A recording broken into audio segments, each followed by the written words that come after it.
Praise the Lord. హల్లెలూయా. దేవునికి స్తోత్రం. హల్లెలూయా. చిన్న ప్రార్థన చేసుకుని కళ్ళు మూసుకోండి. ప్రియ పరలోక తండ్రి, దేవా దేవ రాజాది రాజా, ప్రభులకు ప్రభా, వందనాలు యేసయ్యా, స్తోత్రాలు యేసయ్యా, మీకే వందనాలు, మీకే స్తోత్రాలు యేసయ్యా. ఇదిగో తండ్రి, ఈ ఆదివారం పూట కుటుంబ సమేతంగా మిమ్మల్ని ఆరాధించుకోవడానికి ఇక్కడ చేరి ఉన్నాం యేసయ్యా. మీరు మాతో పాటు ఉండండి, మీ పరిశుద్ధాత్మ శక్తిని మాతో తోడుగా ఉంచండి.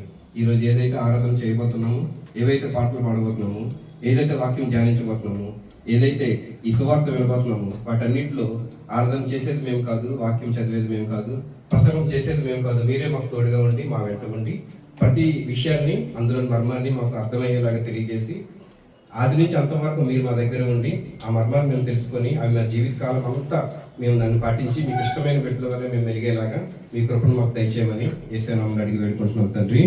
ఆమేన్.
కొలువైన నా స్వామి, నీ ప్రేమ కౌగిలిలో నన్ను దిగిపోని, నా హృదయలో గిలిలో కొలువైన నా స్వామి, నీ ప్రేమ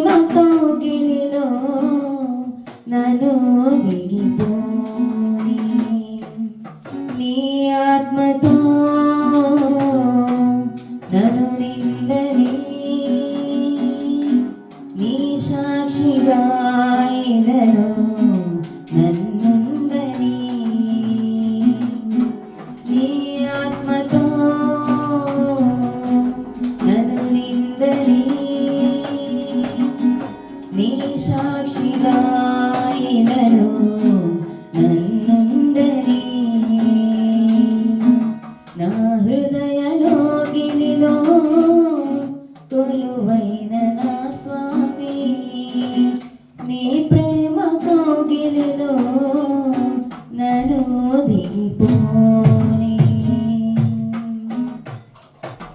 నా లోపల సంచరించి నాతో భుజించి జీవపు మార్గము చూపించి సరిగా నడిపించి నా లోపల సంచరించి నాతో భుజించి జీవపు మార్గము చూపించి సరిగా నడిపించే నా జీవితం వెలిగించినావా నా జీవితం వెలిగించినావా నీ రూపమే నాలో ముద్రించినావా నా హృదయ లోగిలిలో కొలువైన నా స్వామి నీ ప్రేమ కౌగిలిలో నన్ను దిగిపోని నీ ఆత్మతో నన్ను నిండని నీ సాక్షిగా ఇలలో నుండని నీ ఆత్మతో నన్ను నిండని నీ సాక్షిగా ఇలలో నుండని హల్లెలూయా ఊహలకందనిది నీ త్యాగం వర్ణింపజాలనిది ఊసులకందనిది నీ యాగం వివరింపజాలనిది నీ కొరకే ఆ త్యాగం మన కొరకే బలియాగం నీ కొరకే ఆ త్యాగం మన కొరకే బలియాగం ఎంత ప్రేమయ్యా యేసు ఎంత ప్రేమయ్యా ఎంత ప్రేమయ్యా యేసు ఎంత ప్రేమయ్యా ఊహలకందనిది నీ త్యాగం వర్ణింపజాలనిది ఊసులకందనిది నీ యాగం వివరింపజాలనిది ఎవరు చూపని నీ ప్రేమ నాకై చూపిన నా దేవా ఎవరు చేయని ఆ త్యాగం నాకై చేసిన నా ప్రభువా దేవని వివరింతును దేవని వివరింతును నీ గొప్ప త్యాగాన్ని ఆ గొప్ప త్యాగాన్ని నీ గొప్ప త్యాగాన్ని ఆ గొప్ప త్యాగాన్ని ఊహలకందనిది నీ త్యాగం వర్ణింపజాలనిది ఊసులకందనిది నీ యాగం వివరింపజాలనిది నాలో మంచి లేదనియు తెలిసి తరయున పిలిచి ఎంచలేని మంచిని నాలో పెంచాలని త్యాగమై బలియాగమై త్యాగమై ప్రణత్యాగమై నాకై మరణించిన యేసు నన్ను బ్రతికించిన నాకై మరణించిన యేసు నన్ను బ్రతికించిన ఊహలకందనిది నీ త్యాగం వర్ణింపజాలనిది ఊసులకందనిది నీ యాగం వివరింపజాలనిది హల్లెలూయా హల్లెలూయా నీవుంటే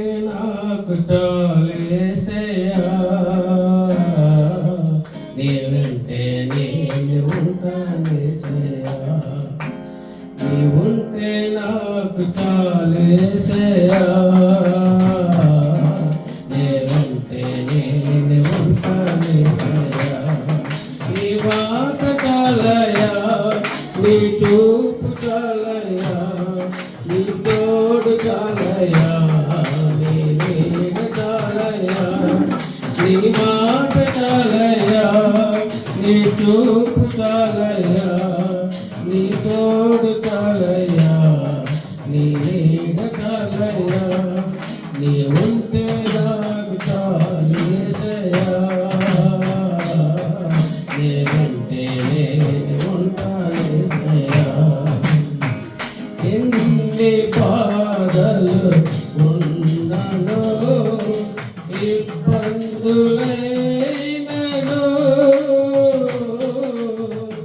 ఎంత కష్టము వచ్చినా నిష్ఠూరమైనను ఎన్ని బాధలు ఉన్నను ఇబ్బందులైనను ఎంత కష్టము వచ్చినా నిష్ఠూరమైనను ఈ మాట చాలయ్యా ఈ చూపు చాలయ్యా ఈ తోడు చాలయ్యా నీ నీడ చాలయ్యా నీ మాట చాలయ్యా నీ చూపు చాలయ్యా నీ తోడు చాలయ్యా నీ నీడ చాలయ్యా నీ ఉంటే నాకు చాలేసయ్యా నేనంటే నేను ఉంటానేసయ్యా బ్రతుకున్నావా పగిలినా కడలి పాలైనదో అలలు నుంచి వేసిన ఆశలు అనగారినా బ్రతుకున్నావా పగిలినా కడలి పాలైనదో అలలు ముంచి వేసిన ఆశలు అనగారినా నీ మాట చాలయ్యా నీ చూపు చాలయ్యా నీ తోడు చాలయ్యా నీ మాట చాలయ్యా నీ చూపు చాలయ్యా నీ తోడు చాలయ్యా నీ నీడ చాలయ్యా నీ ఉంటే నాకు చాలేసయ్యా నీ ఉంటే నేను ఉంటానేసయ్యా ఆస్తులన్నీ పోయినా అనాథగా మిగిలినా ఆత్తులే విడనాడినా ఆరోగ్యం క్షీణించినా ఆస్తులన్నీ పోయినా అనాథగా మిగిలినా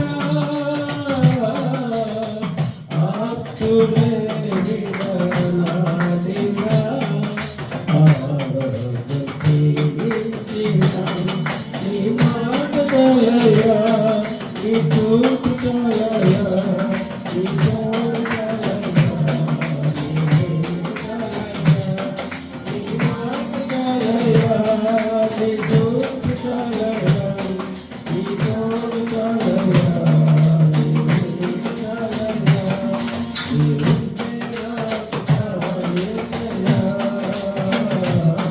నీ ఉంటే నేను ఉంటానేసయ్యా ఎవరు సమీపించలేని తేజస్సులో నివసించునా యేసయ్యా ఎవరు సమీపించలేని తేజస్సులో నివసించునా యేసయ్యా నీ మహిమను ధరించి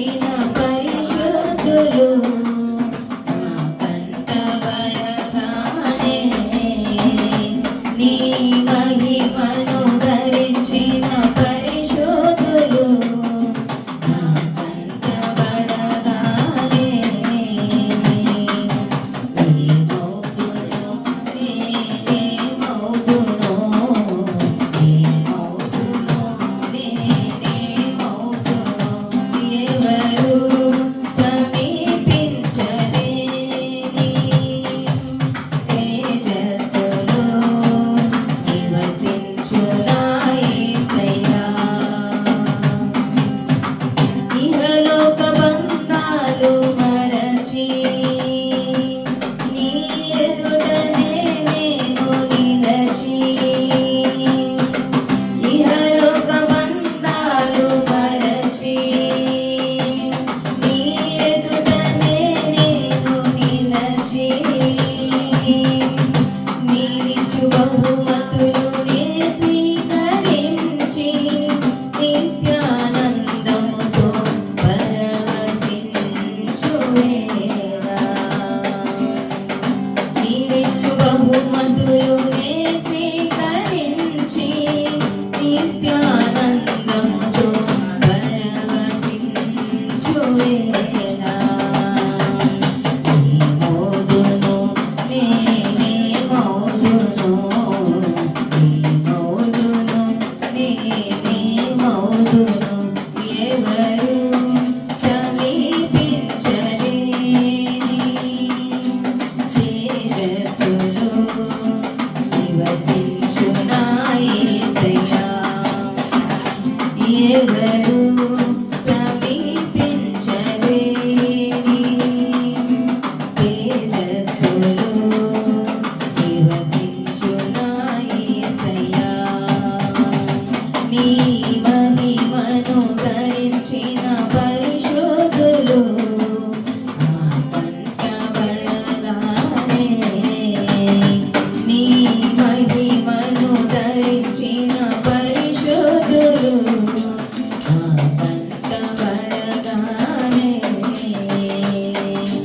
నీ మౌదును నేనే మౌదును నీ మౌదును నేనే మౌదును నీ మౌదును నేనే మౌదును నీ మౌదును నేనే మౌదును. నన్ను చూచువడా నిత్యం కాచువడా నన్ను చూచువడా నిత్యం కాచువడా పరిశోధించి తెలుసుకున్నావు చుట్టూ నన్ను ఆవరించావు పరిశోధించి తెలుసుకున్నావు చుట్టూ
ఆయన నీకు సహాయం చేయనుగాక, సియోనులో నుండి నిన్ను ఆదుకొనుగాక. దేవుని పరిశుద్ధ వాక్యం దీవించబడునుగాక. ఆమేన్, ఆమేన్. హల్లెలూయా. అందరూ లేచి నిల్చోండి. దేవుణ్ణి స్తుతించుకుందాం, దేవుణ్ణి ఆరాధించుకుందాం. ఆయనకు ఆరాధన అంటే చాలా ఇష్టం. ఆయన గణపరచడం ఆయనకు చాలా ఇష్టం.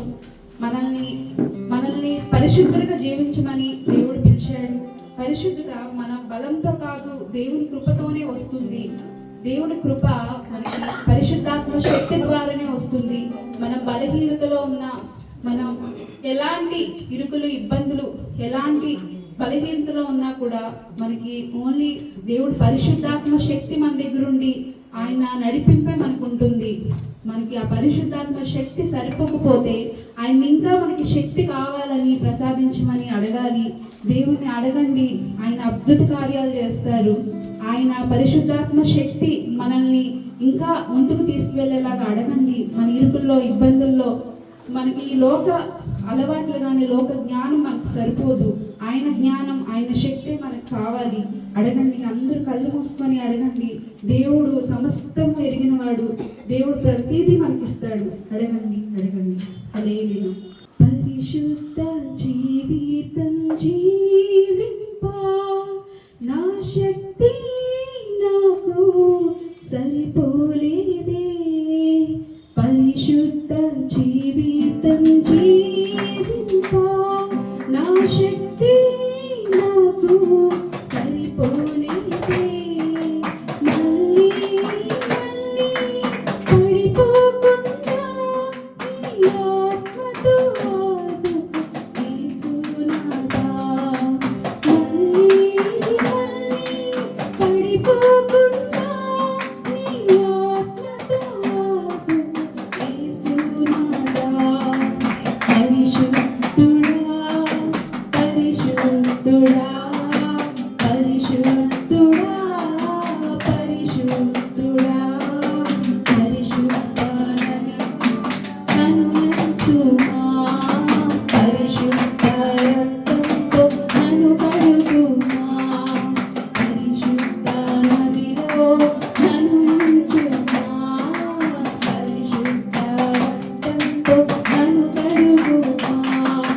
పరిశుద్ధ జీవితం జీవింపా నా శక్తి నాకు సరిపోలేదే, సరిపోలేదే. ఈ లోక సంపద నీల జీవనుడా, ఈ లోక సింహం నన్ను రక్షించుమా.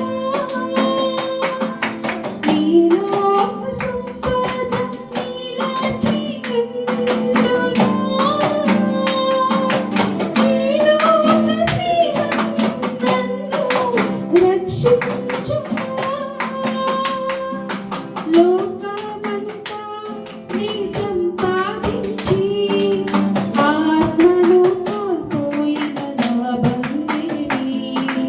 లోకమంతా నీ సంపాదించి ఆత్మను కోల్పోయిన నా బందేవి. పరిశుద్ధుడా, పరిశుద్ధుడా, పరిశుద్ధుడా, పరిశుద్ధుడా,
నన్ను ముంచుమా పరిశుద్ధ రక్తంతో నన్ను కడుగుమా పరిశుద్ధ నదిలో నన్ను ముంచుమా పరిశుద్ధ రక్తంతో నన్ను కడుగుమా పరిశుద్ధ జీవితం జీవింపా నా శక్తి నాకు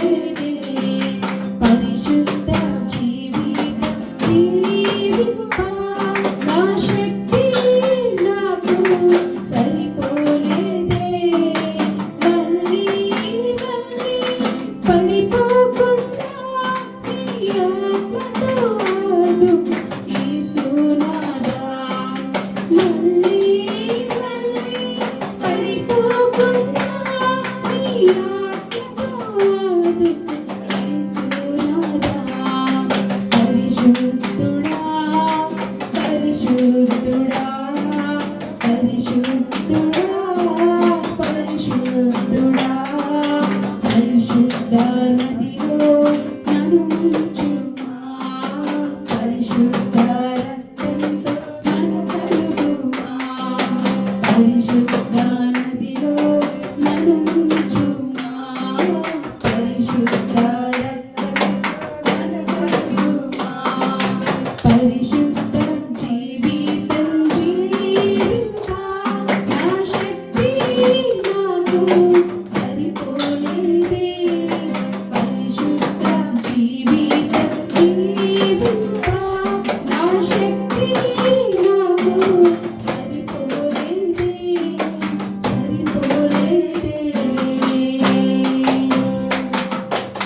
ఆయన శక్తి మనకి సరిపోవట్లేదు ఆయన మనకి ఇచ్చిన ఈ ఆత్మ కూడా సరిపోవట్లేదు దేవుణ్ణి అడుగుదాం అందరం పరిశుద్ధ ఆత్మశక్తి మనకి ఇంకా కావాలి మన శక్తి మనకి సరిపోవట్లేదు మన శక్తి దేనికి సరిపోవట్లేదు ఆయన కృపల ద్వారా ఆయన ఆత్మే మనకి పరిశుద్ధ శక్తి ద్వారానే మనకి వస్తుంది ఆయన అడగండి ప్రతి ఒక్కరూ అడగండి మన కన్నీటి రెక్కలు చాటున ఆయన ఉండి యేసయ్య అని మనం మొర్ర పెడితే ఆయన ప్రతిదీ వింటాడు ఆయన ప్రతిదీ మనకు అనుగ్రహిస్తాడు అందరం కూడా పరిశుద్ధాత్మ శక్తి మనకు కావాలని అడగండి మన మధ్యలో ఉన్న అమ్మ చిన్న ప్రార్థనలో నడిపిస్తారు స్తుతి స్తుతి స్తుతి స్తుతి స్తుతి స్తోత్రం స్తోత్రం స్తోత్రం స్తోత్రం స్తోత్రం మహాపరిశుద్ధుడా మహోన్నతుడా యేసురాజా నాయనా నీ నామానికే స్తుతులు రాజా స్తోత్రాలు ప్రభా అయా సాయంకాల సమయంలో ప్రభా నీ పాదాల చెంత చేరి ప్రభా కిరణ్ని లావణ్ణి ప్రేమించి ప్రభా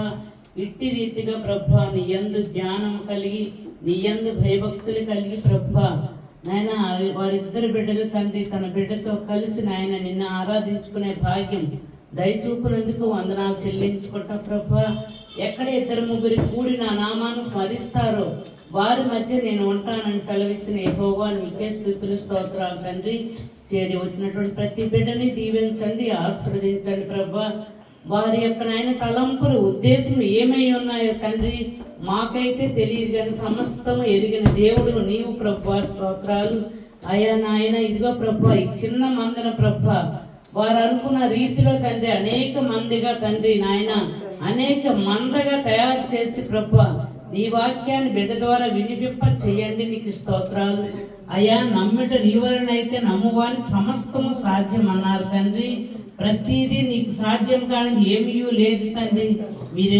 ఏమైతే మీ దగ్గర వారు అడుగుతున్నారో వాటన్నిటిని ఇచ్చి ప్రతిఫలం దయచూపండి తండ్రి నీకు స్తోత్రాలు అయ్యా నాయన ఇక్కడ చేరిన ప్రతి బిడ్డని దీవించండి ఆశీర్వదించండి ఇంకనూ అంచెలంచెలుగా దీవించి ఆశీర్వదించి వారు అనుకున్నటువంటి నాయన ఇదిగో తండ్రి నాయన ఎక్కడైతే నాయన వారు నాయన ఈ సన్నిధి చేరుకోవాలో ఈ సన్నిధి పెట్టుకోవాలన్నటువంటి ఆశ ఉందో ప్రభా వారి యొక్క ఆశను నెరవేర్చిన దేవుడు మీరు ప్రభా మీరొక్కరే తండ్రి మీకు తప్ప వేరొక దేవుడు లేరు తండ్రి నీకు స్తోత్రాలు అయ్యా నాయన ఇప్పుడు విత్తబోతున్న వాక్యంలో నాయన మీరు ఉండండి ఆయన ఇంతవరకు పాటల్లో ఉన్నారు ఆరాధనలో ఉన్నారు నీకు స్తుతులు స్తోత్రాలు ఇంకా నాయన నీ దాసులు తండ్రి ఇదిగో తండ్రి కిరణ్ నాయన ముక్తి స్వస్థపరచండి ఆ బిడ్డ ద్వారా ఎటువంటి వాక్యం మీరు విత్తుచున్నారో ఆ బిడ్డను మీరు ఎట్టి రీతిగా వాడుకోవాలని నాయన మీ యొక్క ఉద్దేశమే ఉందో ప్రభా, అట్టి రీతిగా బిడ్డలపై మీ యొక్క నాయన ఉద్దేశాన్ని నెరవేర్చి మేమందరము తండ్రి నాయన నీ సన్నిధి నాయన మేము అనుభవించే భాగ్యం దయచూపమని దీవించి ఆశీర్వదించమని ప్రతి ఒక్కరిని నాయన నీ నిండైన మేలులతో నింపమని అడిగి బ్రతిమలాడి వేడుకొనుచున్నాం పరమ తండ్రి. ఆమేన్. Praise the Lord. దేవుని స్తోత్రం. హల్లెలూయా. గుడ్ ఈవినింగ్, అందరూ బాగున్నారా? లాస్ట్ టైం సండే ఏం చెప్పుకున్నాం? ఎవరికైనా గుర్తుందా? తీర్పు తీర్చుకుని మీరు ఏ కొలతో తీర్పు తీస్తారో అదే కొలతో మిమ్మల్ని కూడా అప్పుడు ఒక మంచి కథ కూడా చెప్తున్నాం, అవునా కదా? ప్రిపర్లో తండ్రి కోరిగా ఉండండి, ఆత్మశక్తి మా మధ్య నుంచి వాక్యం ముందుకు నడిపించమని అడిగి వేడుకుంటున్నాం తండ్రి. మా గురువు గారు ఒకరోజు ఏం చెప్పారంటే, మా గురువు గారు తెలుసా ఎవరు? నా గురువు బిషప్ సామ్యూల్ పట్ట. ఒకరోజు ఆయన తరచూ వాక్యం వింటుంటాను. అయితే ఒక రోజు ఎప్పుడు విన్నా సరే కొత్తగా ఏదో ఒకటి నేర్చుకుంటాం. ఆయన 40 సంవత్సరాల పైగా వాక్య పరిచయం చేస్తారు. ఇప్పుడు ఇక అత్తయ్య మామకి తెలుసు, ఎంతో మంది పాస్టర్లని కలుస్తుంటారు, ఎన్నో సంఘాలకు వెళ్తుంటారు. నన్ను అప్పుడప్పుడు అడుగుతుంటారు, అక్కడికి వస్తే ఎలా ఉంటుంది ఏంటో తెలుస్తుంది కదా, వాళ్ళు ఎలాగా పరిచయం చేస్తున్నారు, ఎలాగ వాక్యం చెప్తున్నారు, ఎక్కడి నుంచి ఎక్కడికి వెళ్తున్నారు, ఆ రిఫరెన్స్ని ఎలా తీసుకొస్తున్నారు అనేది నీకు తెలుస్తుంది కాబట్టి ఒకసారి వస్తే. అది నిజమే. ఎందుకంటే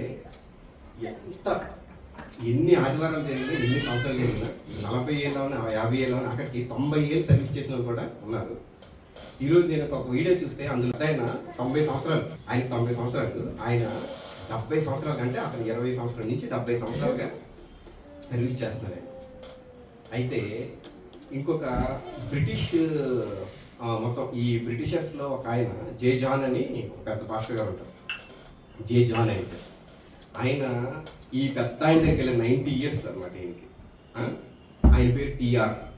ఆయన దగ్గరికి వెళ్ళి, మీరు 70 ఏళ్ళుగా పరిచయం చేస్తున్నారు కదా, మీ నుంచి కొత్తగా నేర్చుకోవాలంటే ఇప్పుడు మీకు మాలాంటి వాళ్ళకి ఏమైనా చెప్పదలుచుకున్నారా, లేకపోతే కొన్ని మాలాంటి వాళ్ళ గురించి పక్కన పెట్టండి, ఇప్పుడు మీరే యంగ్ ఏజ్లో ఉంటే మీకు మీరు ఒకవేళ యంగ్ ఏజ్లో ఉంటే మీకు మీరు 20 ఏళ్ళ సమయంలో లేకపోతే మంచి యంగ్ ఏజ్లో మీకు మీరు ఏం సలహా ఇచ్చుకునేవాళ్ళు, ఏం చెప్పుకునేవాళ్ళు అని చెప్పి ఒక ఉత్సాహమైన క్వశ్చన్ అడగడం జరిగింది. అయితే ఆ పెద్ద ఆయన ఏం చెప్పాడు సార్, చాలా మంచి క్వశ్చన్ అడిగావు జాన్, దానికి ఆన్సర్ చేయడం నాకు చాలా ఎంతో సంతోషంగా ఉంది. కాకపోతే అది కొంచెం నీకు అంత మింగుడు పడకపోవచ్చు, ఈ కాలంలో అంత కరెక్టో కాదో అనిపించవచ్చు, కానీ అడిగారు కాబట్టి నేను చెప్తున్నానని చెప్పి ఆయన ఏం చెప్పాడంటే, నేను 3 మాస్టర్ డిగ్రీలు చేశాను, అంటే పోస్ట్ గ్రాడ్యుయేట్ డిగ్రీలు 3 చేశాడు ఆయన. అయితే ఆయన ఏం చెప్తున్నాడంటే, చదువు కానీ డిగ్రీ కానీ బైబిల్ చదవడం కన్నా ఏమాత్రం ఇంపార్టెంట్ కాదు. నువ్వు చేసే ఉద్యోగం కానీ, నువ్వు చదివే చదువు కానీ, నీకున్న డిగ్రీలు కానీ, వాక్యం తెలుసుకోవడం, అందులో ఏముందో అని చెప్పి తెలుసుకొని దానికి తగ్గట్టుగా నడవడం, దేవుని తాలూకా దారులు, దేవుని తాలూకా ways of God. First Luckybabu పాడిన పాట యువర్ వేస్ ఆర్ బెటర్ అని చెప్పి ఒక పాట. అంటే దేవుని తాలూకా దారులు, దేవుని తాలూకా ఆ మార్గాలు అనేవి మనం తెలుసుకోవడం అనేది ఎంతో ఇంపార్టెంట్. అది మన చదువుల్లో కానీ, మన డిగ్రీలో కానీ, మన ఉద్యోగాల్లో కానీ ఎక్కడ ఉండదు. ఆయన 70 సంవత్సరాల సర్వీస్ మొత్తాన్ని కలిపి ఒకే ఒక మాటలో చెప్పమంటే, మీ చదువులు కానీ, మీ నీతి కార్యాలు కానీ, మీ ఉద్యోగాలు కానీ, మీ మేధస్సు కానీ బైబిల్ తెలుసుకోవడం ముందు ఎందుకు పనికిరాదని ఒకే ఒక విషయం చెప్పాడు. ఆయన ఎలా చెప్పాడు అలాగే మా గురువు గారు ఏం చెప్పారంటే, మనకు అన్నీ ఉండేటప్పుడు, ఒకసారి మనకి అన్నీ ఉండేటప్పుడు అంటే మనకి ఫుడ్ ఉంది, 3 పూట్ల మంచి బట్టలు ఉన్నాయి, సౌకర్యవంతమైన ఇల్లు, జాబు అన్నీ ఉండేటప్పుడు మనుషులు మనం ఏం చేస్తామంటే ఆ సౌకర్యంలో పడిపోయి కొన్నిసార్లు దేవుని వాక్యాన్ని, దేవుని సన్నిధిలో ఉండాలి అనే విషయాన్ని నెగ్లెక్ట్ చేయడం జరుగుతుంది. నెగ్లెక్ట్ అంటే ఏంటంటే, కొంతమంది అనుకుంటారు ప్రతిరోజు నేను చర్చికి వెళ్తాను కదా అనుకుంటారు, లేదా ఒక చర్చికి వెళ్ళాం కదా, ఇంకో దగ్గర ప్రేయర్ ఉంటే వెళ్తే ఒకసారి వెళ్ళాం కదా అనుకుంటారు. చర్చికి వెళ్ళడంలో కూడా పరిపూర్ణంగా వెళ్తున్నావా, టైంకి వెళ్తున్నావా, లేకపోతే త్వరగా అయిపోతే బాగుంది ఇంటికి వెళ్ళి ఇంకో పని చేయాలి అని చెప్పి మనసులో తలంపుతో వెళ్తున్నావా, ఇవన్నీ చాలా ఇంపార్టెంట్. సామ్యూల్ పట్ట గారు నొక్కి ఏం చెప్పారంటే, అన్నీ ఉండేవాడు, ఒక అరగంట లేట్ అయితే పర్వాలేదులే, పాటలే కదా పాడుతుంటారు, లేకపోతే మనం చెప్పిన వాక్యంకే కొంచెం ఎక్స్టెన్షన్ ఉంటుంది కదా. ఒకవేళ యూట్యూబ్లో వీడియో ఎలాగో పెడతారని చెప్పి అన్నారు. ఇప్పుడు నేను కూడా చెప్పాను, యూట్యూబ్లో వీడియో చూస్తారు కాబట్టి తర్వాత చూసుకునేటప్పుడు ఆ బైబిల్ రెఫరెన్స్ ఏదో మనకు తెలుస్తుంది, అది చూసుకోవచ్చు కదా అని చెప్పి అనుకుంటారు. అది దాన్ని ఏంటంటే dragging our leg ourselves, అంటే మన కాలు మనమే అలా ఉంచేసి దేవుని విషయంలో అంత సీరియస్గా ఉండకూడదు. అది దేవుడికి ఎంత మాత్రం నచ్చదు. దేవుని విషయంలో సీరియస్గా లేకపోవడం అనేది, నీ పూర్ణాత్మతో నన్ను ఆరాధించని అన్నాడు కదా, అంటే సగమాత్మే ఉంది. సగమాత్మే పాస్టర్ గారు కోపం అవుతారను, ఇంట్లో జనాలు ఏమంటారను, లేకపోతే చుట్టుపక్కల నుండి సండే కదా మీరు వెళ్ళదండి అని చెప్పి అడిగారు పన్నీళ్ళు, వాళ్ళు ఏమంటారను, వాళ్ళ సమాధానం చెప్పడానికి అన్నట్టు కాకుండా కాన్షియస్గా వెళ్ళాలి. ఈ టైంకి చర్చ్, ఈ టైంకి నేను పార్టిసిపేట్ చేయాలి, ఆ వాక్యం వెళ్ళడదామని, ఆ పాటలు వెళ్ళడదామని, అక్కడ నేను ఆ టైంకి వచ్చి ఆ వాక్యం విని అది నేర్చుకొని ఆ తర్వాత ఈ మిగతా ఈ వారం అంతా మళ్ళీ నేను దేవుడి సన్నిధికి వచ్చేలోపు దాన్ని ఆచరించాలి. నా ప్రజలు వినేవారు అయి ఉన్నారు కానీ ఆచరించట్లో వెనకబడి ఉన్నారని చెప్పి దేవుడు అంటున్నాడా లేదా? అయితే అటువంటిది వద్దు. ఆ సీరియస్నెస్ అనేది కంపల్సరీ ఉండాలి. ఆ సీరియస్నెస్ కంపల్సరీ ఉండాలి అంటే ఆ పెద్ద ఆయన చెప్పినట్టుగా బైబిల్ చదవమని. కొంతమంది వాక్యం చెప్పడానికి ఒక రోజు ముందో, ఒక గంట ముందో, లేకపోతే ఆ రోజు మాత్రం బైబిల్ చెప్పే ప్రసంగికులు కూడా ఉన్నారని నేను విన్నాను. సో అటువంటి సీరియస్నెస్ ఉండాలి. అయితే ఒకరోజు ఏమైందంటే, సరే మరి ఎక్కువ సీరియస్ అయిపోయినట్టుంది, ఒక చిన్న కథ చెప్తాను, ఓకేనా? లాస్ట్ టైం ఒక మంచి కథ చెప్పాను కదా, ఒక యువకుడు జడ్జి అవ్వాలనుకున్నాడు, అయ్యాడా లేదు చివరికి? అయ్యాడు. ఓకే, సరే అత్తయ్య మామి లాస్ట్ వీక్ ఉంటుంటే బాగుంది అనిపిస్తుంది నాకు. లేదు.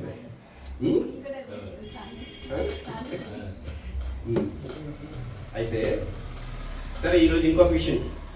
అయితే ఒక ఊర్లో ఈసారి ఒక మంచి యువకుడు ఉన్నాడు.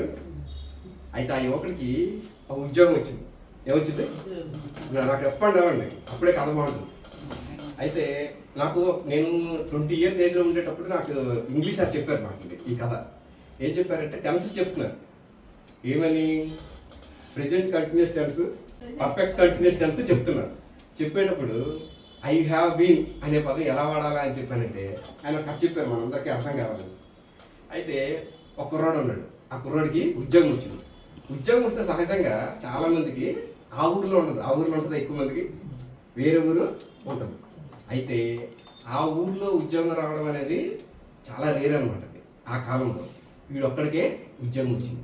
అయితే డేట్ ఇచ్చారు, పలానా డేట్కి నువ్వు రావాలి ట్రైనింగ్ అని చెప్పి. టికెట్లు తీసాడు. ఆ రోజుల్లో ట్రైన్ అనమాట, అన్నిటికీ ట్రైన్ అంటే చాలా గొప్ప, ట్రైన్ అంటే సరదా, ట్రైన్ అంటే సౌకర్యం అన్నిటికన్నా. సో ట్రైన్ టికెట్లు తీసుకున్నాడు. ఇప్పుడు ట్రైన్ రేపు సాయంత్రం 6 గంటలు అనుకో. ఈరోజు ఎర్లీ మార్నింగ్ 5 గంటలు లేచాడు. ఎన్ని గంటలు లేచాడు? 5 గంటలు లేచాడు. 5 గంటలు లేచి స్నానం చేసి కొత్త బట్టలు వేసాడు. ట్రైన్ ఎన్నింటికి? 5 o'clock. అది గుర్తుపెట్టుకోండి. నెక్స్ట్ డే 6 o'clockకి ట్రైన్, 6 PM. ఈ రోజు మార్నింగే మనోడు లేచాడు. అయితే నెక్స్ట్ రోజు 6 o'clock అని అందరూ నెక్స్ట్ రోజు 6 PM అయితే ఈ డేట్ మార్నింగ్ 5 గంటలు ఎక్స్పెక్ట్. ఈ సంగతి తెలియదు. ఈ డేట్ చేసాడు, మంచి బట్టలు వేసి ముందు ఆ ఇంట్లో ఉన్న వాళ్ళందరికీ నేను ఉద్యోగం వచ్చింది వెళ్తున్నాను అన్నాడు. ఓకే వెళ్ళు బాగా అని చెప్పి అందరూ ఆశీర్వాదంగా మాట్లాడు. తర్వాత ఏం చేశాడు? ఆ వీధిలో ఉన్న ప్రతి ఇంటికి వెళ్ళాడు, చెప్పాడు నాకు ఉద్యోగం వచ్చింది, నేను వేరే ఊరు వెళ్తున్నాను. అలాగా ఆ వీధిలో ఉన్న అందరూ చెప్పేసరికి ఆ రోజు సాయంత్రం అయిపోయింది. ఇప్పుడు నెమ్మదిగా అర్థమైంది ఇంట్లో వాళ్ళకి, రేపు ట్రైన్ అయితే ఈ రోజు ఎందుకు బయలుదేరిపోయాడని చెప్పి అందరికీ చెప్పాడు. ఆ 2 వీధులు అయిపోయి 3 వీధులు అయిపోయి ఇంకొన్ని వీధులే ఉన్నాయన్నమాట. అదే చెప్పడం అవ్వలేదు, ఇంకా ట్రైన్ టైం అయిపోతుంది, రేపు కదా ట్రైన్ అని చెప్పి సరే ఆ రోజు వచ్చాడు. మళ్ళీ బ్యాగ్ అంతా సర్దుకున్నాడు. మళ్ళీ మార్నింగ్ లేచాడు. మార్నింగ్ లేచి ఆ ఊర్లో అందరికీ చెప్పాడు. చెప్పిన తర్వాత చెప్పినోడు ఇంటికి రాలేదు. ఇంటికి వస్తే కదా మన బ్యాగులు తీసుకెళ్తాడు, ఇంట్లో బ్యాగులో పెట్టాడు. అందరికీ చెప్పడానికి వెళ్ళాడు. పక్క ఊర్లో కొంతమంది తెలిసి ఉన్నారని ఆ ఊరు కూడా వెళ్ళాడు. ఆ ఊరు వెళ్ళి ఒరే మా ఊరు ఇది, ఇక్కడ నేను ట్రైన్ టికెట్లు తీసుకున్నాను, నాకు ఉద్యోగం వచ్చింది, అక్కడికి వెళ్తానని చెప్పి ఆ ఊరు వెళ్ళిన తర్వాత అక్కడ ఒక ఫ్రెండ్ గారు కలిసింది. అది ఎలాగో ఈ ఊరు వచ్చావు కదా, పక్క ఊర్లో మా ఫ్రెండ్ వాళ్ళకి ఆడికి కూడా చెప్తామని చెప్పి అప్పుడు ఏంటైంది, తర్వాత రోజు మధ్యాహ్నం 12 గంటలు అయిపోయింది. ఇంట్లో ఉన్న వాళ్ళకి కంగారు. ఆ తర్వాత ఆ ఫ్రెండ్ దగ్గరికి వెళ్ళాడు. వెళ్ళిన తర్వాత తిరిగి మళ్ళీ అట్నుంచి ఆ ఊరు దాటుకొని మధ్యలో ఉన్న దాటుకొని ఆ ఊర్లో ఉన్న వీధిలో మళ్ళీ చెప్తాడు, అత్తమ్మ నేను ఊరు వెళ్తాను, బాబాయ్ నేను ఊరు వెళ్తున్నాను, తాతగారు నేను ఊరు వెళ్తున్నాను. ఆడెవరో టీ కొట్టుంటే ఆ టీ కొట్టి స్వామి నేను ఊరు వెళ్తున్నాను జాబ్ వచ్చింది అందరికీ చెప్తున్నాడు. ఈ పక్కనేమో ఈ పేరెంట్స్ ఉంటారు కదా, పేరెంట్స్కి అందరికన్నా కంగారు ఉంటుంది. ఆ టైం అంటే సాయంత్రం 6 గంటలు అన్నాడు, 4 గంటలు అయిపోయింది, ఇంక 2 గంటలు ఉంది, ఏం చేయాలో తెలియదు. వస్తున్నాడు, అందరికీ బాయ్ చెప్తూనే ఉన్నాడు. అప్పుడు ఇంగ్లీష్ సార్ ఏమన్నారంటే హ్యావ్ బీన్ డూయింగ్ అంటే ఇదేరా, చెప్తూనే ఉంటాడు అని చెప్పి ఆఖరికి ఏమైందంటే ఆ స్టేషన్కి వెళ్ళాడు. స్టేషన్కి వెళ్ళేసరికి 6 గంటల 1 నిమిషం అయింది. ఎంత అయింది? 6 గంటల 1 నిమిషం. ట్రైన్ వెళ్ళిపోయింది. అయితే ట్రైన్ వెళ్ళిపోతే మామూలుగా జనరల్గా ఈ జాబ్ వచ్చింది కదా వీడికి, వీడు బాధపడాలి లేదా? వీడు బాధపడలే, వీడు హ్యాపీగా ఉన్నాడు. అదేంటో ఉద్యోగం వచ్చింది వెళ్ళాలి, ట్రైన్ వెళ్ళిపోయింది కదా బాధపడేటంటే తింటుందట, ఏడుస్తుందట అని. కొంతమంది వచ్చారు, ఏడకరా బాబు బాగా ఇంటికి వెళ్దామని చెప్పి కూర్చోబెట్టారట. ఆ ఊర్లో ఇప్పుడు పల్లెటూరులో ఎలా ఉంటుంది, ఎవడైనా ఏడుస్తుందంటే అందరూ వచ్చి ఆ వీధిలో ఉన్న అందరూ వచ్చేసి ఏంటంటే ఉద్యోగం వచ్చిందంటేనే గొప్ప, ట్రైన్ టికెట్లు తీసాడంటే ఇంకా గొప్ప, అందరికీ చెప్పాడు. ఆ చెప్పిన అందరూ వచ్చారు,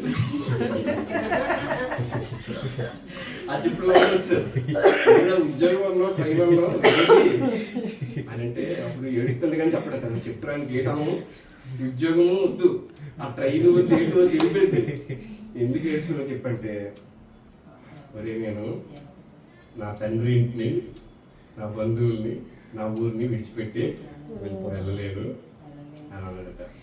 అయితే ఆ తండ్రి అన్నాడట, మరి తండ్రి అంటే నాదంటే నీదే, నీ బంధువులంటే నీకు ఎప్పుడు ఇక్కడే ఉంటారు, నీ దేశం కూడా ఎక్కడ ఉంటుంది, నీ ఊరు కూడా ఎక్కడ ఉంటుంది, కానీ నీ బాధ్యత నువ్వు నిర్వర్తించకపోతే ఎటువంటి కార్యం జరగదు.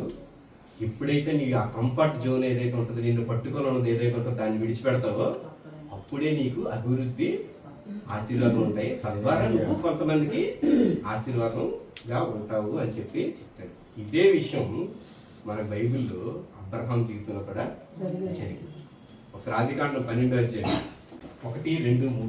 యెహోవా, నీవు లేచి నీ దేశం నుండి, నీ బంధువుల యొద్ద నుండి, నీ తండ్రి ఇంటి నుండి బయలుదేరి నేను నీకు చూపించు దేశమునకు వెళ్ళుము. నిన్ను గొప్ప జనముగా చేసి నిన్ను ఆశీర్వదించి నీ నామమును గొప్ప చేయుదును. నీవు ఆశీర్వాదంగా నుండువు. ఇప్పుడేంటి? నీవు లేచి, ప్రతి వాక్యంలోనూ చాలా అర్థం ఉంది. నీవు లేచి అంటే ఏంటి? నువ్వు అక్కడ కూర్చుండిపోయావు, నువ్వు పడుకుండిపోయావు, నువ్వు అక్కడ ఏంటి స్థిరపడిపోయావు, అక్కడ నువ్వు ఆ కంఫర్ట్ జోన్కి అలవాటు అయిపోయావు. ఫ్యామిలీ పట్టు గారు ఏమన్నారు, నీకు కార్లు ఉన్నాయి, నీకు ఏసీలు ఉన్నాయి, నీకు సోఫాలు ఉన్నాయి, నీకు మంచి ఉద్యోగం ఉంది, మంచి ఫుడ్ ఉంది, నువ్వు చర్చికి వెళ్ళడానికి ఏం చేస్తావు? కొంచెం డిలే అయినా పర్లేదులే, 1 అరగంట లేట్ అయినా పర్లేదు అనుకుంటావు. అది సాతాను గాడు అక్కడే మనం పట్టుకుంటాడు. అలాగే కొంతమంది ఏం చేస్తారంటే వాక్యం వింటారు, అన్నీ చేస్తారు, ఆ చివరి ప్రార్థన, దాన్ని బెనడిక్షన్ అంటారు, ఆ టైంకి వాడు ఉండడు. ఆశీర్వాద ప్రార్థన, చివరి ప్రార్థన కంపల్సరీ ఉంటుంది. ఆ చివరి వరకు ఉండడు. వాక్యం వినేసరికి నాకు సరిపోతుంది అనుకుంటాడు. నువ్వెవడు అసలు సొంత నిర్ణయాలు తీసుకోవడానికి? దేవుని సన్నిధికి పరిపూర్ణంగా రావాలి. ఓకే, సో ఆ సీరియస్నెస్ అనేది ఉండాలి. ఇక్కడ ఏంటి? దేశం అంటే ఏంటి? సెక్యూరిటీ. మన కంట్రీలో మనం ఉంటే సెక్యూరిటీ. మనం కొన్నిసార్లు చూస్తుంటాం, జాలర్లు చేపలు పట్టడానికి వెళ్ళి ఆ సరిహద్దులు దాటి వేరే దేశంకి వెళ్ళిపోతే వాళ్ళని బందీలుగా పట్టుకుంటారు. అదే మన దేశంలో ఉంటే పట్టుకోరు. మన దేశానికి మనం సొంత జనం, అన్నీ మనకు సెక్యూరిటీ. మన బంధువులు అనేది మనకి ఒక రకమైన బలం. మన బంధువుల దగ్గర నుంచి మనం దూరం వెళ్ళిపోతారంటే కుదరదు. అలాగే మన తండ్రి ఇల్లు అనేది మనకి ఎంతో ఆదరణ కలిగించింది, మనం పుట్టి పెరిగింది, మనకు వారసత్వం అక్కడే ఉంది, అవునా కాదా? ఆ ఇంటిని విడిచిపెట్టడానికి మనకు మనసు రాదు. కానీ దేవుడు ఏం చెప్తున్నాడు? నువ్వు లేచి, నువ్వు అక్కడ ఉండక అసలు అని చెప్తున్నాడు. దేవుడు ఒకసారి చెప్పిన తర్వాత కంపల్సరీ మనం చెయ్యాల్సిందే ఉంది. ఫిబ్రవరి 11:8 ఒకసారి చూడండి. అబ్రహాము పిలువబడినప్పుడు విశ్వాసమును బట్టి ఆ పిలుపునకు లోబడి తాను పొందనని ఉన్న ప్రదేశమునకు బయలు వెళ్ళెను. మరియు ఎక్కడికి వెళ్ళవలనో అది ఎరుగక బయలు వెళ్ళెను. అందరు చెప్పండి పడుతుంది చాలా గట్టిగా చెప్పండి. అబ్రహాము ఎక్కడికి వెళ్తున్నాడో ఎరుగక బయలు వెళ్ళాడు. ఎందుకని? దేవుడు చెప్పాడు, నువ్వు స్వాస్థాన్ని నీకు ఇస్తానని చెప్పిన దేశానికి దేవుడు వెళ్ళమంటే వెళ్ళిపోయాడు అంతే. ఎక్కడికి వెళ్తున్నాం అనేది తెలియదు. అది మాత్రమే కాదు, ఇప్పుడు కుర్రాడు ఉన్నాడు, అది ఎక్కడికి వెళ్తున్నాడు తెలుసు కదా. ఎక్కడికి వెళ్తున్నాడు తెలుసు, ఎందుకంటే జాబ్ ఎక్కడ ఉందో అక్కడికి వెళ్తున్నాడు. అక్కడికి వెళ్తే ఏముంటుందో తెలుసు. అక్కడ ఏముంది ఆడికి? జాబ్ ఉంది. జాబ్ ద్వారా ఏమొస్తుంది? జీతం వస్తుంది కదా. సో ఆడికి ఎక్కడికి వెళ్ళాలో తెలుసు, అంటే జాబ్ ఎక్కడ ఉందో తెలుసు, అక్కడ ఏముందో తెలుసు, అంటే జీతం ఉంది, ఉద్యోగం ఉంది, దాని ద్వారా అభివృద్ధి ఉంది, అవి తెలుసు. అయినా సరే తన తండ్రిని, తన బంధువుల్ని, తన ఊరిని విడిచిపెట్టి వెళ్ళకపోయాడు. కానీ దేవుడు ఇక్కడ ఆదికాండం 12 చెప్పు, నువ్వు లేచి వెళ్ళు, నీ తండ్రి ఇంటిని, నీ బంధువులని, నీ స్వదేశాన్ని విడిచిపెట్టాలంటే ఇక్కడ ఎబ్రీ 11 ఉంది, ఎక్కడికి వెళ్తున్నామో తెలియకుండానే జస్ట్ వెళ్ళిపోయాడు అంతే. అంత కాన్షియస్ గా దేవుడి మాట మాట్లాడితే అలా వినాలన్నమాట. ఎందుకంటే దేవుడు వాగ్దానం ఇస్తే నెరవేర్చేది. ఆ తర్వాత రెండో వాక్యం చదువు, ఆదికాండం 12:2. నిన్ను గొప్ప జనముగా చేసి నిన్ను ఆశీర్వదించి నీ నామమును గొప్ప చేయుదును. సో ఇక్కడ కూడా ఒక ఉద్యోగం ఉంది, అయితే దేవుడు ఇచ్చిన ఉద్యోగం, అవునా కదా? ఇక్కడ కూడా నీకు అభివృద్ధి ఉంది. నీకు గొప్ప చేస్తాను అన్నాడా లేదా? గొప్ప చేస్తానని చెప్పాడు. అయితే ఏం గొప్ప చేస్తాడు, ఎలా గొప్ప చేస్తాడు, ఏ ఊరు వెళ్ళాలి తెలియదు. ఎందుకో చెప్పగలరా? దేవుడు ఆ మాట చెప్పేటప్పటికి అబ్రహాంకి, అసలు అబ్రహాం పేరే కాదు, అబ్రాము. అప్పటికి అబ్రాము. అతని వయసు ఎంత? 75. ఆస్తులు ఉన్నాయా? లేవు.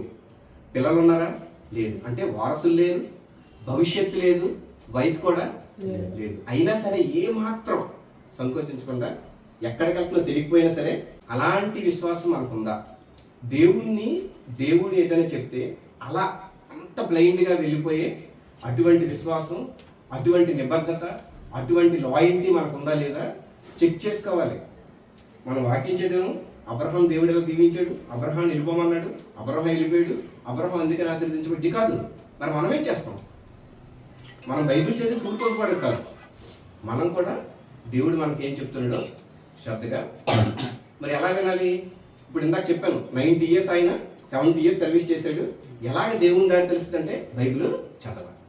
మన డిగ్రీలు కాదు, మన ఉద్యోగాలు కాదు, మన పిహెచ్డీలు కాదు, బైబిల్ చదవాలి. బైబిల్ తరచూ చదివి దాన్ని అర్థం చేసుకుంటే దేవుడు నీతో ఏం మాట్లాడుతున్నాడు, దేవుడు ఏం చేయాలనుకుంటున్నాడు, ఏం చేస్తే దేవుడికి నువ్వు ఇష్టమైన బిడ్డగా ఉంటావు అనేది నీకు తెలుస్తుంది.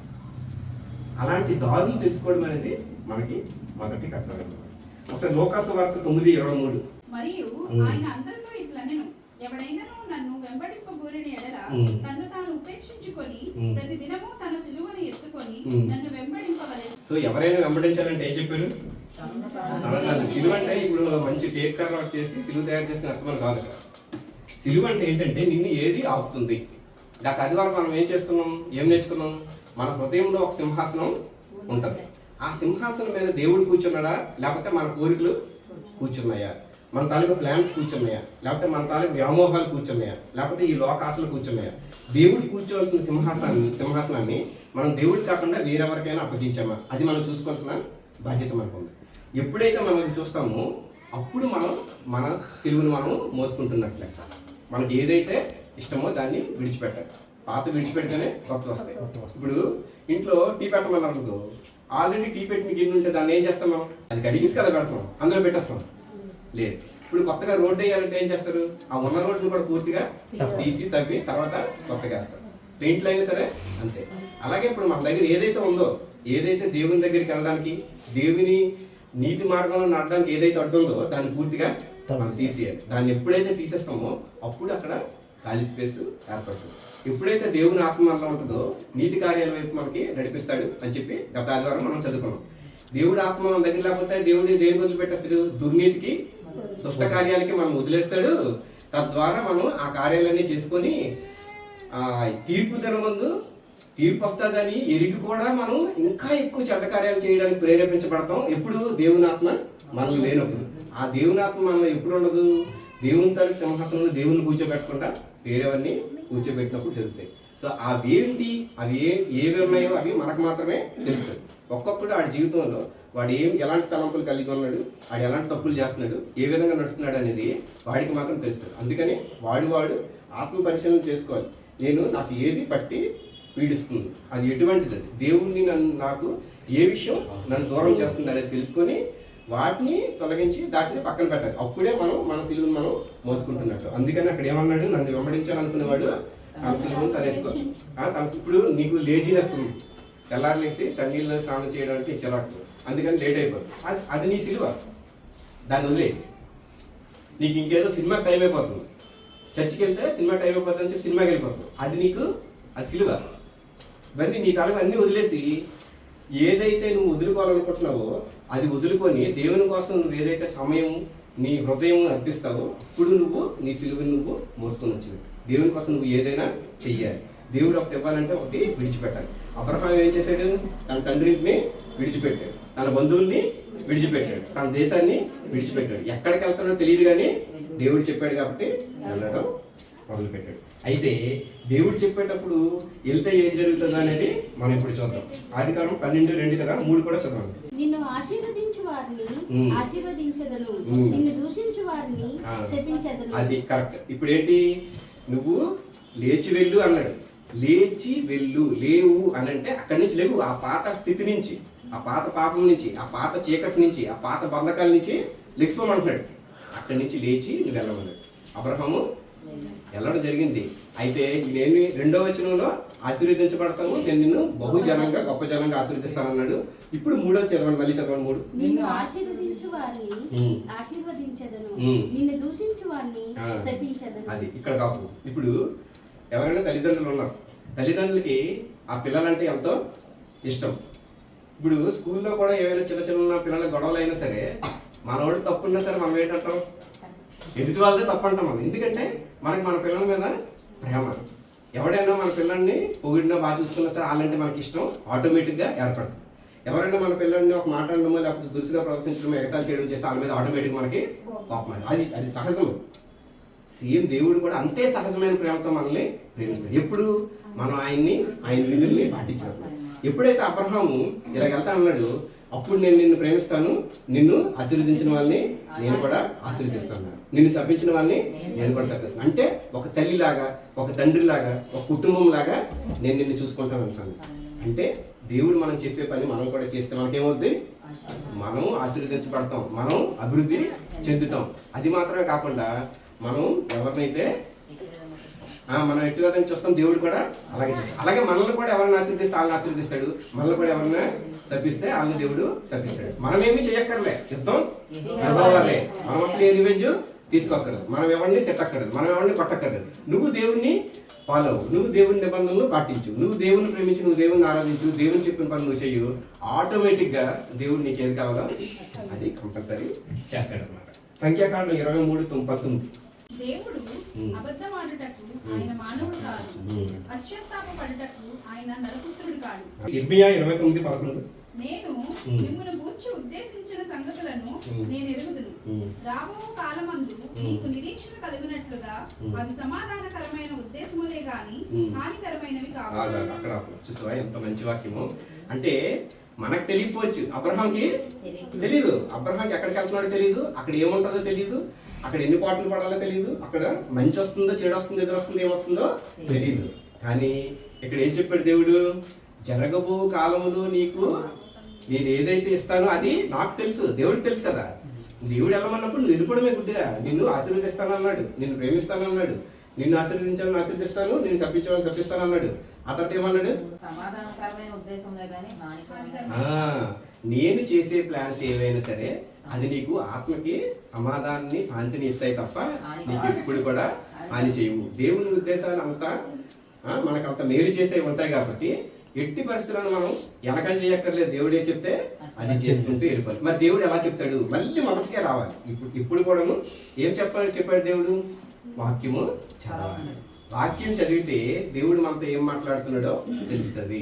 అవి అర్థం చేసుకుంటే దేవుడు మనల్ని ఎలాగ ప్రవర్తించాలో మనకి చెప్తాడు అనమాట. అర్థమైందా?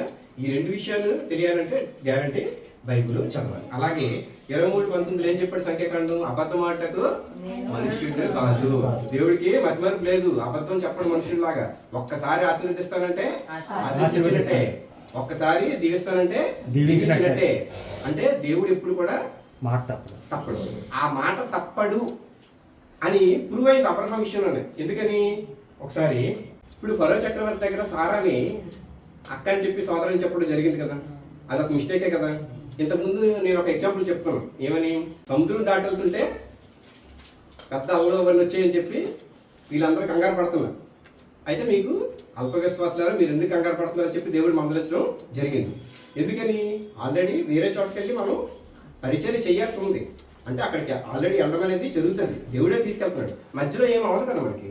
అలాగే అబ్రహాం కూడా ఆల్రెడీ ఆశీర్వాదం తీసుకున్నాడు, నిన్ను గొప్ప జనాంగంగా చేస్తానని చెప్పి ఆశీర్వాదం తీసుకున్నాడు. నీకు అప్పటికి 70 సంవత్సరాలు అయి ఉండొచ్చు, నీకు అప్పుడు భవిష్యత్తు లేకపోవచ్చు, నీకు అప్పుడు ఆస్తులు పాస్తులు ఉండకపోవచ్చు, అప్పుడు నీకు వారసత్వంగా పిల్లలు కూడా లేకపోయి ఉండొచ్చు, నువ్వు ఎక్కడికి వెళ్తావు నీకు తెలియకపోయి ఉండొచ్చు. కానీ నిన్ను బహుగా ఆశీర్వదిస్తాను, బహు జనాంగంగా చేస్తాను అండ్ నిన్ను బహుజనంగా ఆశీర్వదిస్తానని చెప్పినప్పుడు మధ్యలో ఎక్కడికి వెళ్తున్నావు ఏంటని ఆలోచించాల్సిన అవసరం అయితే లేదు కదా. అయితే ఒక్కసారి ఆశీర్వదించిన తర్వాత ఎప్పుడు కూడా నేను మనుషుడిని కాదు మర్చిపోవడానికి అనడానికి ఉదాహరణ ఏంటంటే, అబ్రహాం ఇలాగ అక్క అని చెప్పేసి ఇతని భార్యకి ఏమవుద్దో తనకేమవుద్దో అని భయపడినా సరే దేవుడు అబ్రహాంని విడిచిపెట్టలేదు.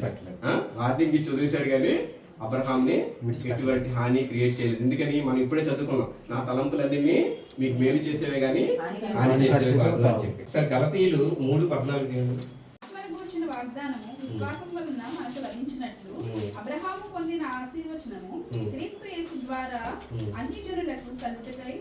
క్రీస్తు మన కోసము శాపమై మనలను ధర్మశాస్త్రము యొక్క శాపము నుండి విమోచించెను. ఇప్పుడు ఈ విషయం కొంచెం సీరియస్ గా ఆలోచించండి. అబ్రహాంకి దేవుడు నిన్ను బహు జనంగా చేస్తానని చెప్పి వాగ్దానం చేసి ఎప్పుడు వాగ్దానం చేశాడు?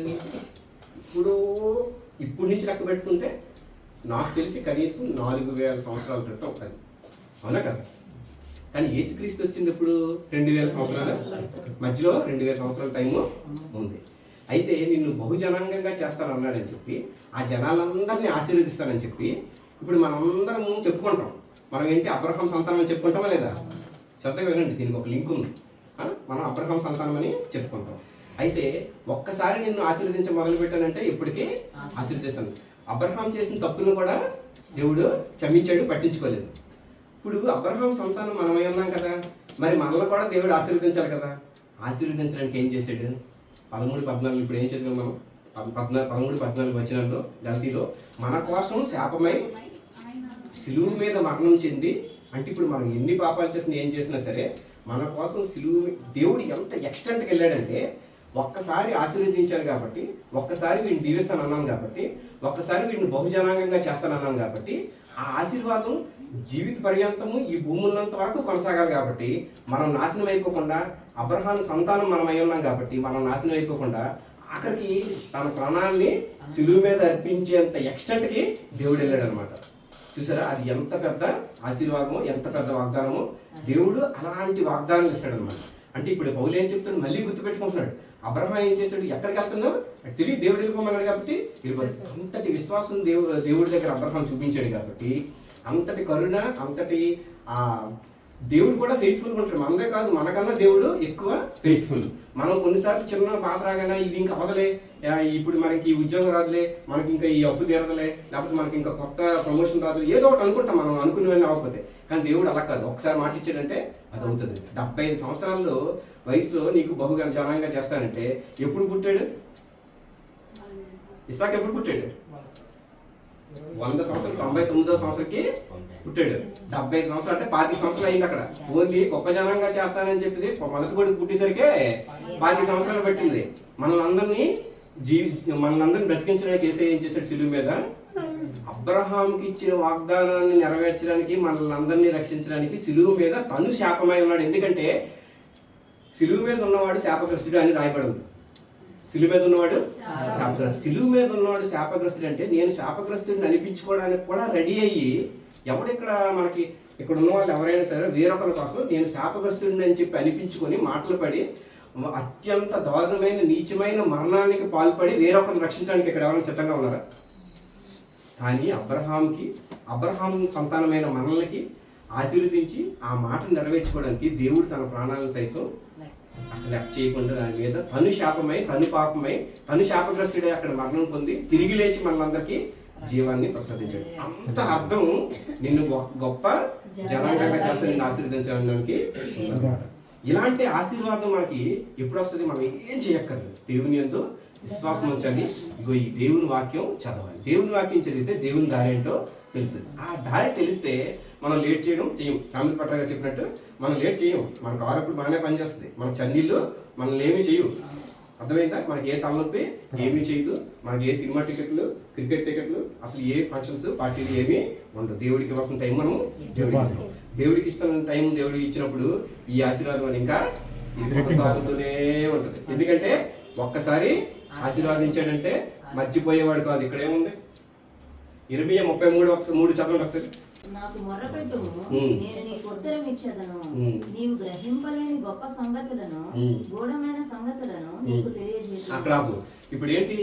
మొర్ర పెడితే దేవుడు ప్రార్థన ఆలకిస్తాడు, నిన్ను ఆశీర్వదిస్తాడు, ఉత్తరం ఇస్తాడు అని చెప్పి అందరికీ తెలుసు. కానీ ఆ తర్వాత ఏమైంది? అది కొంచెం బాగా మరొకసారి ఆలయించదు. నీవు గ్రహింపలేని గొప్ప సంగతులను, గూఢమైన సంగతులను నీకు తెలియజేయను.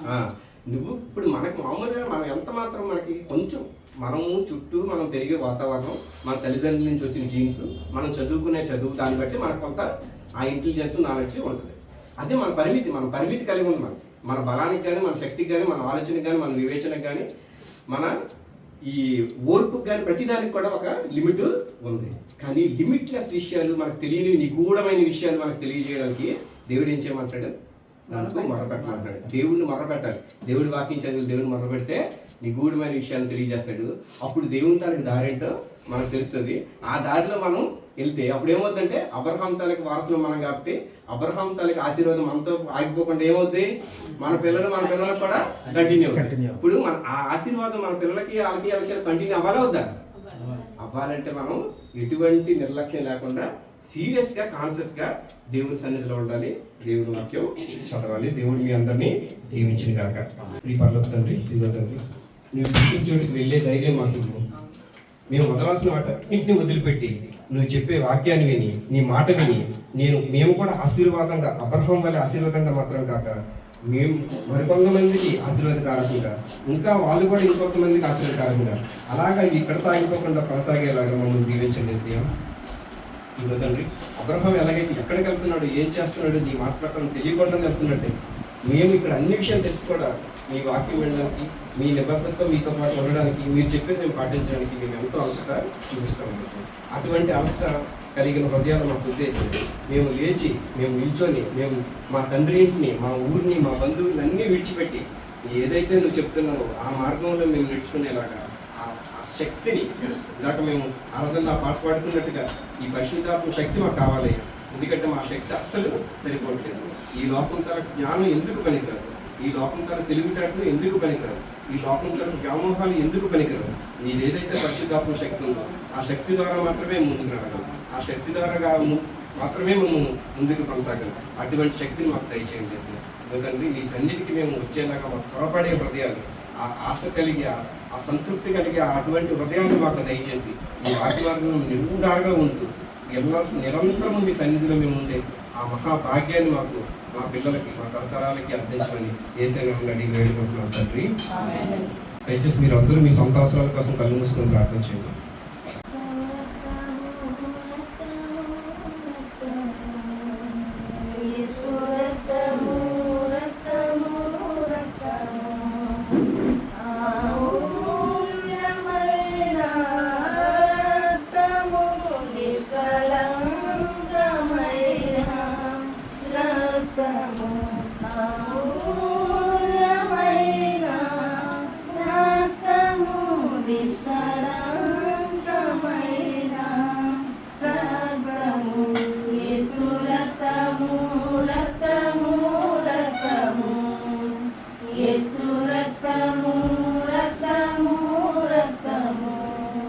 ప్రభువైన యేసు తాను అప్పగింపబడిన రాత్రి ఒక రొట్టెని ఎత్తుకొని కృతజ్ఞతలు చెల్లించి దాన్ని విరిచి, ఇది మీ కొరకైన నా శరీరము, నన్ను జ్ఞాపకం చేసుకున్నట్టుకై దీన్ని చేయడం చెప్పారు. ఇదిగో ప్రియమైన ప్రసాద, ఇది దేవుని యొక్క శరీరం. దేవుడు దాన్ని జ్ఞాపకం చేసుకున్నట్టుకై దీన్ని చేయడం చెప్పాడు. అది మీరు చూసుకొని మీ పరిశుద్ధాత్మ శక్తి మీకు తోడుగా ఉండేలాగా ప్రార్థన చేసి మీ హృదయాన్ని శుద్ధి చేసుకొని ఇది దేవుని తనకి శరీరం అని నమ్మి దాన్ని స్వీకరించాడు. ఆ ప్రకారమే భోజనమైన పిమ్మట ఆయన పాత్ర ఎత్తుకొని, ఈ పాత్ర నా రక్తం వల్ల ఆయన కొత్త ఇవ్వను, మీరు దీని నుంచి త్రాగినప్పుడల్లా నన్ను జ్ఞాపకం చేసుకున్నట్టుగా దీన్ని చేయడం చెప్పారు. ఇంకోటి ప్రియమైన ప్రజలారా, దేవుని వాక్యం చెప్తున్నట్టుగా ఆయన రక్తం, ఆయన మరణానికి, ఆయన తిరిగి లేచాడనే దానికి సజీవ సాక్ష్యం.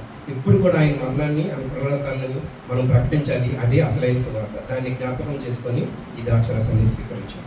మీరు ఈ రొట్టెను తిని ఈ పాత్రలను తాగినప్పుడల్లా ప్రభు వచ్చే వరకు ఆయన మరణం ప్రకటించను. కాబట్టి ప్రతి మనుషుడు తాను పరీక్షించుకునేవాళ్ళు. అలా చేసి ఆ రొట్టెను తిని ఆ పాత్రలను త్రాగలను అని చెప్పి దేవుని వాక్యం సెలవిస్తుంది. ఈ పరలోక తండ్రి, ఇదిగో తండ్రి, ఈరోజు ఈ వాక్యంలో, ఈ సర్మంలో, ఈ గోస్పెల్లో, నీ ఆరాధనలో పార్టిసిపేట్ చేసిన ప్రతి ఒక్కరిని పేరు పేరున ఆశీర్వదించమని, నిండారుగా దీవించమని యేసయ్యను అడుగుతున్నాం తండ్రి. వాళ్ళు ఏ అవసరతలో ఉన్నారు, వాళ్ళు ఏ వేదనలో ఉన్నారు, వాళ్ళు ఎటువంటి నిరీక్షణ కోసం ఎదురు చూస్తున్నారు, అవన్నీ నీ వెలుగు వేసి ఇదిగో తండ్రి, వాళ్ళు ఏ పరిస్థితుల్లో ఉన్నారో ఆ పరిస్థితులను విడిచిపెట్టి నువ్వు ఏదైతే దారి చూపిస్తున్నావో ఆ దారి కనుక్కునేలాగా, ఏదైతే ఆ స్వాస్థం అయిన స్థలం చూపిస్తున్నావో అక్కడికి వాళ్ళు వెళ్ళేలాగా, అని ఏదైతే సిలువ ఉందో ఆ సిలువను వాళ్ళు మోసుకుంటూ ఎటువంటి వెనక్కి తిరిగి చూడకుండా, దేనికోసం ఇంకా ఆశించకుండా, వాళ్ళ హృదయం అనే సింహాసనంలో కేవలం నీకు మాత్రం ప్లేస్ ఇచ్చేలాగా వారందరినీ వాళ్ళ మనసులు తిప్పమని, అటువంటి శక్తిని మీ పరిశుద్ధాత్మ ద్వారా వాళ్ళకి ఇవ్వమని యేసయ్యను అడిగి వేడుకుంటున్నాం తండ్రి. దేవుడు మీ అందరినీ దీవించిన గాక. Praise the Lord. హల్లెలూయా. ఇక్కడ కూడొచ్చిన సంఘటనలందరికీ నా వందనాలు. మరి సాక్ష్యం ఏంటంటే, సందీప్కి నేను ఇంటర్వ్యూకి వెళ్ళేటప్పుడు 4 ఉద్యోగాలు వచ్చాయన్నమాట వాడికి. అది సెలెక్ట్ చేశారు. కానీ అన్ని మంచి జాబ్సే. కానీ మీ అందరూ ప్రార్థన చేయాలని, ఆడికి జ్ఞానం కలిగి ఉండాలని మీ అందరూ ప్రార్థన జ్ఞాపకం చేసుకోమని సందీప్ గురించి నేను ఆశిస్తున్నాను. ఈ సంవత్సరం దేవుడు దీవించుకుంటాను.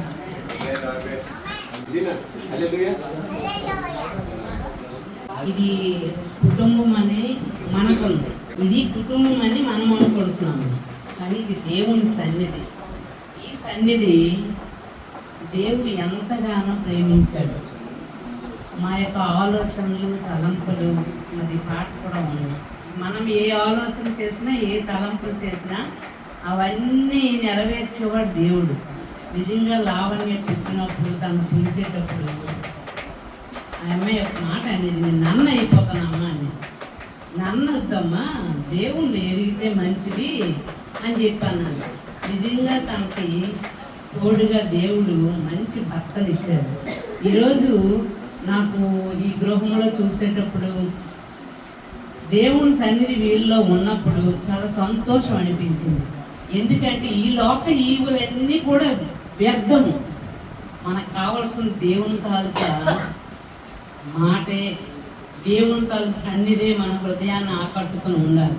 ఇప్పుడు వాక్యం చెప్పినట్లు అబ్రహాం వెళ్ళిపోమన్నారు దేవుడు. ఆయన ఎక్కడికి వెళ్ళమన్నారో తెలియదు, ఎక్కడికి వెళ్ళిపోతారో తెలియదు. అటువంటి జీవితాలు కొనసాగించే దేవుడు మన పట్ల ప్రతి విషయం అతను ముందు గుండా రాసి ఉంటారు.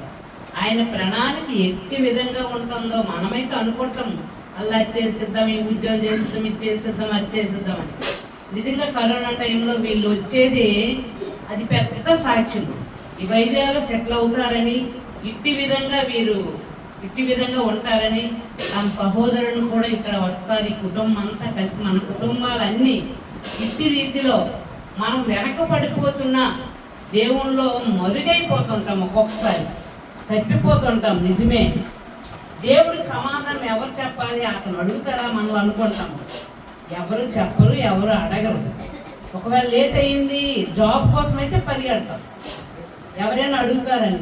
ఏ చుట్టాలు ఇంటికో లేకపోతే ఎటువంటి ఫంక్షన్స్ వచ్చినా ఎవరైదంటే అడుగుతారని భయంతో వెళ్తాం. నిజంగా దేవుడు ఎంత గొప్పవాడు అండి. అతను మనల్ని ఏమంటాడు, శిక్షించడు, క్షమించే దేవుడు. అంత గొప్ప దేవుడు. నిజంగా నా కుటుంబంలో నేను, నా భర్త, నా బిడ్డలతో కలిసి ఉన్నప్పుడు ఎన్నోసార్లు, ఎన్నో రాత్రులు కన్నీటితో ప్రార్థన చేసుకునేదాన్ని. ప్రభువా, నా కుటుంబం అంతా కలిసి నిన్నే ఆరాధించే భాగ్యం దయచూపండి. నా కుటుంబాలతో పాటు మరి కొంతమందిని కూడా తీసుకుని వచ్చి అనేక హృదయాలు మార్చే భాగ్యం. మార్చేది చాలామంది అంటారు, మారిపోయారు. ఏంటి మారిపోయారు? దేవునిలోని ఎదగడం, ఆత్మను, దేవుని తాలూకా ఆత్మని ఎరగడం అనేది మార్పు చెందడము అనేది చాలా గొప్ప విషయం అండి.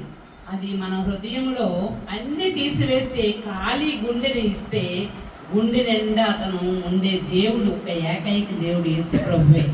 అటువంటి దేవుణ్ణి రుచి చూసే వారికి మాత్రమే తెలుసు. అటువంటి రుచిని ఈ కుటుంబంలో ఉన్నటువంటి ప్రతి ఒక్కరు, ఇక్కడ సన్నిధిలో చేరిన ప్రతి ఒక్కరు కూడా అనుభవిస్తున్నారు.